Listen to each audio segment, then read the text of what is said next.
Okay, this is going to be exercise 3. We're going to take a look at a static code analyzer. Keep in mind you can't do this in Java 7.1 or earlier, only Java 7.2 or above. I'm using not Java, but NetBeans. NetBeans 7.2 or above are the only versions of NetBeans that you can do static code analysis in. I'm using NetBeans version 8 here. Please don't go out and download and use and put NetBeans version 8 on your home computer. You're going to run into trouble when you try to bring your projects back and forth. Just keep with 7.1.2. I just want to demonstrate this feature. There is nothing here for you to do. We're just going to demonstrate this feature.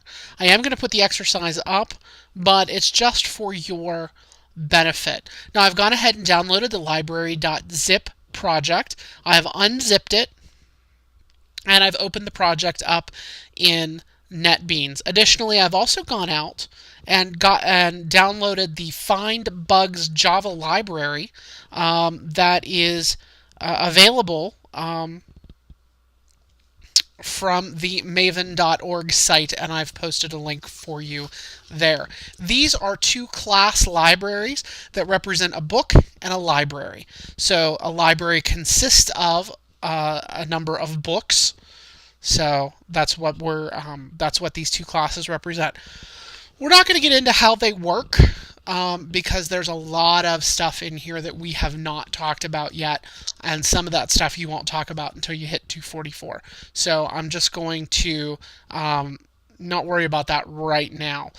Instead, what I'd like to do is let's bring in this Java library, this jar, which is a sort of a compact Java runtime library that's available, that can be imported into a number of projects. And we're going to right click on the libraries folder in NetBeans, and we're going to go to add jar/folder. And we're going to find our jar file that we have.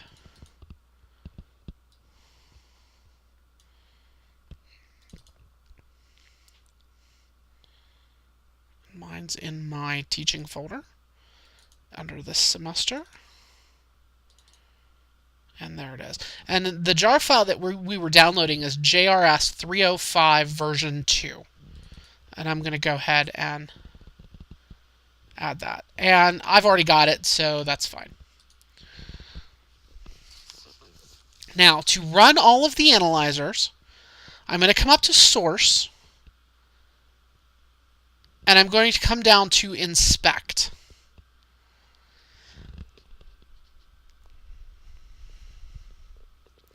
Here in the scope, you're going to pick the package, object, or project that you'd like. In the configuration dropdown, you're going to pick the analyzers that you want. You've got Find Bugs, NetBeans Java Hints, and in this case, JRE Profiles Conformance, as well as all analyzers. We're going to stick with all analyzers right now. If you don't have Find Bugs in this list, you can add that Find Bugs library that I just showed you to the library of your project, and it will become available. When I'm finished, I'm going to click Inspect. And down here are the inspector. And what you're going to see is the results, everything that the static code analysis found that was missing. So it's saying that there are missing JavaDoc comments for the class and the various methods of the class. It's in the library class, it's saying that there's missing JavaDocs. Here, it's saying that unnecessary test for null. The expression is never null. That just means that we don't have to test for null because there's no possibility of this value ever being null based on the way the existing code is set up. Down here, invalid value type string for format specifier D in parameter 2. Basically, the format specifier here, D, stands for a numeric value, whereas get title returns a string. Now this is a warning, not a, so what this is doing is showing us warnings, not necessarily errors. And in our compare method here, it's saying that where it's comparing the subtitle methods, the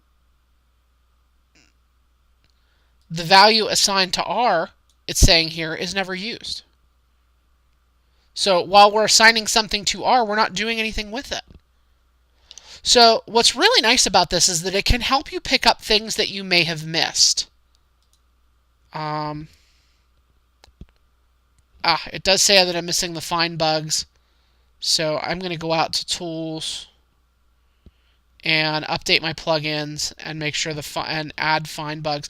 If you need it, if you decide that you want to use it and you need it, you can go out and find it. Let's see here, find bugs integration. Here it is, and I'm going to go ahead and install it. And it's going to go out and download it and install it into my NetBeans.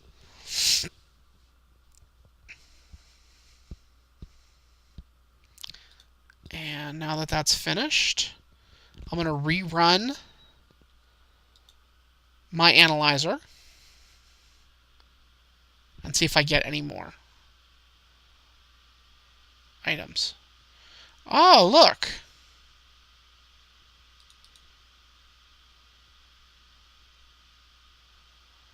There's a problem here. It is possible, based on the way this method is written, that subtitle may return null, but it is defined that it should never be null. That's a bug and could cause your application to crash, so it would be something that you might be interested in fixing. Something else that's a bug. Find bugs is saying that this is redundant and we don't need it. And again, find bugs here is saying that the identifier, and if you remember back to printf way back when we talked about formatting, used a format specifier. You can see the format specifier here is incorrect, and that may also cause us a problem. Anywhere where you see these little red bugs, that means it was something found by the find bug plugin. Dead to store R in bookstore. Basically, this instruction assigns a value to a local variable, but the value is not read or used in any subsequent instruction. Often this indicates an error because the value computed is never used. So it could be that what it's letting us know here is, hey, you've done this, but you're not doing anything with it. Do you really want to do that? These static code analyzers can help us find potential problems in our code or things we may have just forgotten. I can't imagine that we would want to do a compares method, compare the titles, compare the subtitles, and then not do anything with it. This is an obvious error. This is what static code analysis can do for you. It doesn't tell you what's going to actually happen when the code runs, but it can give you an idea of the problems that you may encounter, based on the way the code is written, and can help you write around it.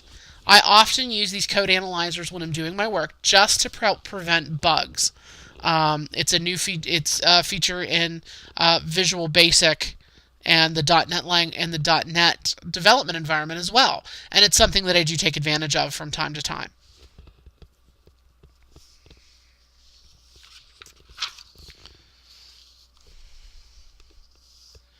This was exercise 3. There'll be one more quick demonstration again, just a quick review of breakpoints in an application that we have already looked at previously. If you have any questions about static code analysis or using static code analysis, again, feel free to email me, bsimbeck@ccac.edu. Thank you.